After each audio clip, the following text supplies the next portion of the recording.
Tonight's gospel reading is from the Gospel of St. Mark, chapter 15. Then the soldiers led Jesus into the courtyard of the palace, that is, the governor's headquarters. And they called together the whole cohort. And they clothed him in a purple cloak. And after twisting some thorns into a crown, they put it on him. And they began saluting him. "Hail, King of the Jews!" They struck his head with a reed, spat upon him, and knelt down in homage to him.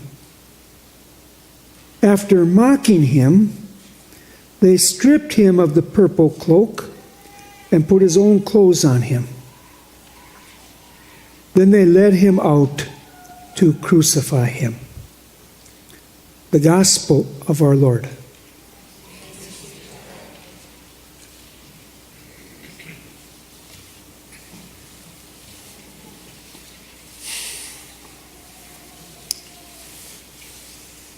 Well, here I am, Jesus, back again.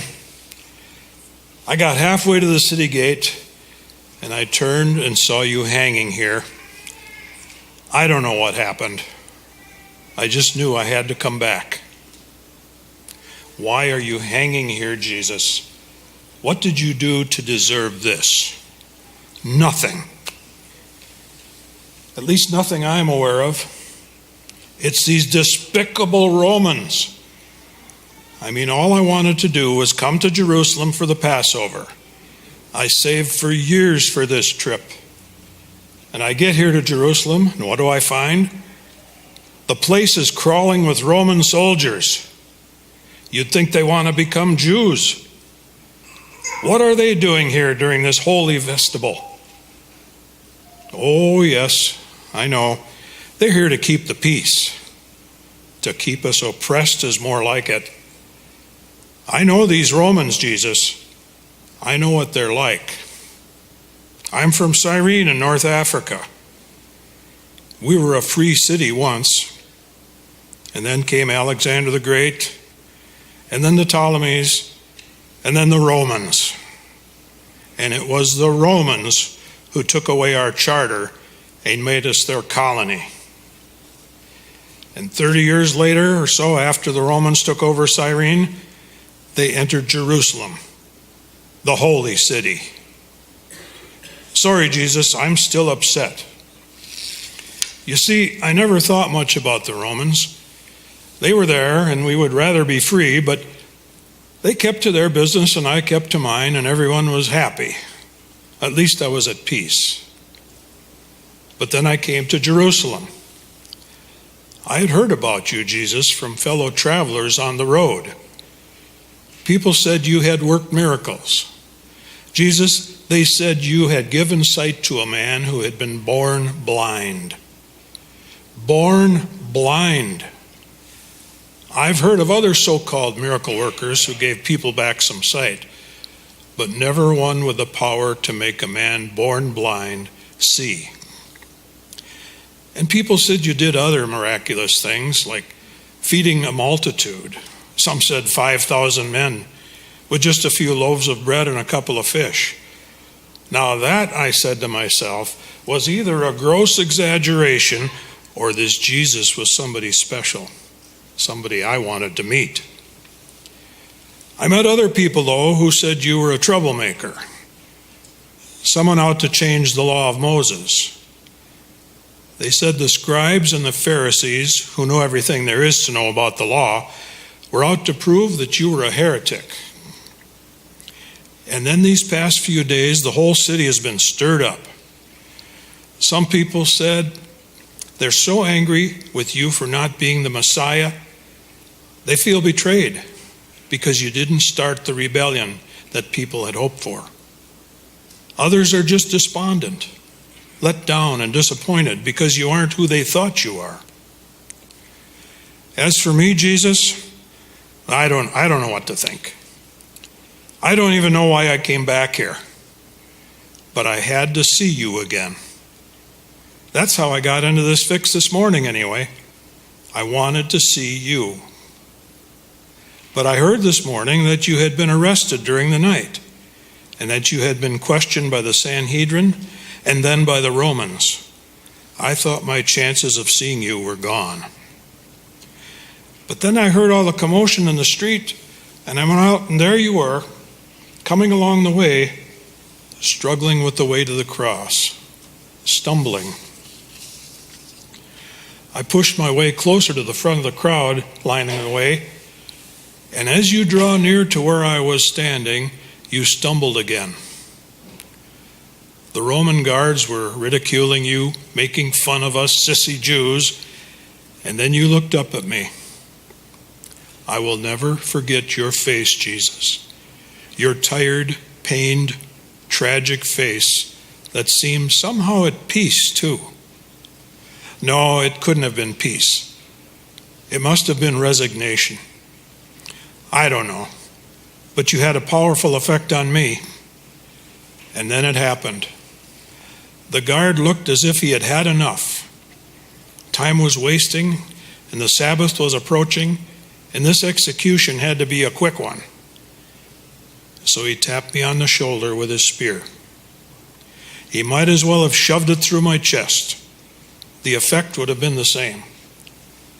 For I knew what it meant to have him tap me on the shoulder. He wanted me to take up your cross and follow you. The very idea. I'm a visitor to Jerusalem. I'm on a pilgrimage. I am a Jew from the important city of Cyrene. I'm no country bumpkin they can push around. And yet, if I resisted, they would have put that sword through me. And then what would become of my sons, Rufus and Alexander? I'm a proud man, Jesus. Perhaps too proud sometimes, but I love my sons. And so for them, I bent down, took up your cross, and followed you, burning with anger at every step. If I had just minded my own business and gone to the temple this morning as I had planned, none of this would have happened. No, I had to see Jesus. I had to push my way to the front of the line. I had to get a good look. I'm so angry I could. What's that? What did you say? Father, what? Father, forgive them, for they don't know what they're doing. Forgive them? Jesus, how can you say that? After all they've done to you. Forgive who? These Romans who have nailed you to the cross? I mean, they could have tied you up, but no, they went all the way with nails. The pain must be horrendous. How can you forgive them? I know I can't. I'll never forgive this lot for what they've done to me. Why, they have humiliated me as a Jew and as a man. What will my sons think of me after this? How could I possibly forgive these Romans? They are the enemy of God's people. I will never forgive them. Never. Father, forgive them, for they know not what they do. Who are you, Jesus? What kind of man are you to go through all you've endured in the past 12 hours and still want to forgive your tormentors? In all the pain you must be experiencing, how can you think of others, let alone want to forgive them? Father, forgive them. Jesus, your suffering makes my embarrassment seem like nothing. I'm not the one hanging on the cross. I'm not the one falsely accused, mistreated, and abused. I'm not the one being jeered and laughed at. And yet you want to forgive them. Why is it I feel like you are including me in that prayer? It's true, isn't it, Jesus? You're praying for me. For my being so filled with hatred at the Romans Is that it, Jesus? People said your preaching was different, and that you said we should love our enemies and forgive those who hate us, even if it took 70 times or more to get through to them. Is that what this is all about, Jesus? Father, forgive them? I don't know who you are, Jesus, but go ahead. Pray for me.